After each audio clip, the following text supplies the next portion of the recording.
Harga sembako naik ikut mempengaruhi harga pisang di Pasar Impres Namlea, Maluku. Di Pasar Impres Namlea, Kabupaten Buru, Maluku, harga pisang dilaporkan mengalami kenaikan. Pada Kamis 4 Juli 2024, berbagai jenis pisang yang tersedia di pasar tersebut kini dijual dengan harga yang bervariasi, sesuai ukuran dan jenisnya. Untuk pisang raja, salah satu jenis pisang yang populer, dijual mulai dari Rp10.000 untuk satu ikat kecil dan untuk ikat yang lebih besar dihargai Rp50.000. Beberapa pedagang juga menawarkan 3 sikat pisang raja dengan harga Rp10.000 tergantung pada ukuran pisang tersebut. Pisang abu-abu, jenis pisang lainnya yang juga banyak diminati, dijual dengan harga berkisar antara Rp25.000 hingga Rp50.000 per ikat. Tentunya tergantung dari ukurannya.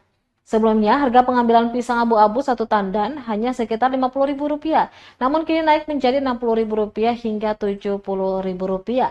Untuk pengambilan dalam jumlah besar, harganya bisa mencapai Rp100.000, tergantung pada ukuran tandannya. Kenaikan harga ini terjadi seiring dengan lonjakan harga bahan pokok lainnya yang turut mempengaruhi harga pisang di pasar. Pisang yang dijual di pasar ini sebagian besar didatangkan dari wilayah Air Buaya.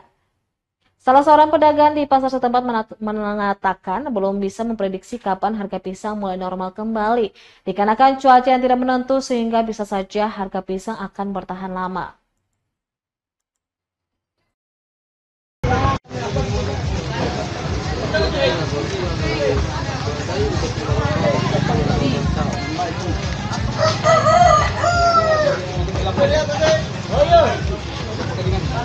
Download Tribun X sekarang, menghadirkan lokal menjadi Indonesia.